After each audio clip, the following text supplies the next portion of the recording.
Halloween või Volver raadios mängib lahet tee. Igaks juhuks pinges muskel, kuigi püüan olla hellalt.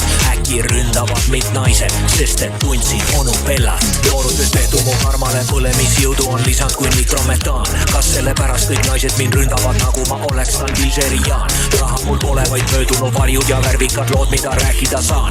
Rünnake, ma olen valmis, mu peenis on endiselt kui baklažaan. Üksi kodus, mind ründab nymfomaan.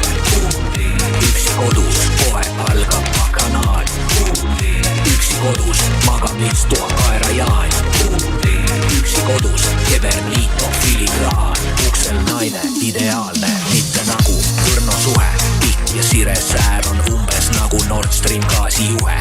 Kena rinda, mõttes hindan, ise samal ajal tunnen, kuidas kogu pere kehast enda sisse imeb linga. Kas sa mäletad mind, küsin ilmselt 3 lapse ema, meenutades 20 aastat tagasi meid amelemas. Nii võis olla igal õhtul, kui vaid selleks leidus pinda, sest et siis ka räppisin, et kõik on kepitav, mis hingab. Ja võis tõesti olla sellel hetkel käimas rahmakas Tammel linnas, siis kui Toivo Bergi auto plahvatas. Pibil tuli hetkel, mille saatjaks oli klaasikliriin. Ühed nendest pidudest, mis aset leidsid Ränikivis. Enda ehitatud õhulotsist nüüd on saanud vangla. Algas umbes siis, kui Masja filmis ja mind meikis sangla. Rahulikust keskea-kriisist järsku saanud bakanaal.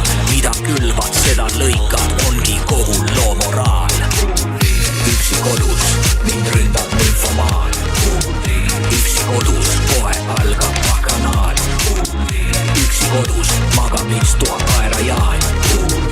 Üksi kodus, keberniito filigraan. Ostleksikan tepid, kes näivad kui nukud, te avage tšakrad, ma lahti teen lukud ja aknad ja uksed on koitumiskutse, kui vändast ja südamest läbi käib tukse. Vastik või meeldi, see pole küsimus, tähtis on eesmärk või siis see tüsistus, oimetus kepitud pikali maas. Mõtetes õndsus, pilt on süsimus.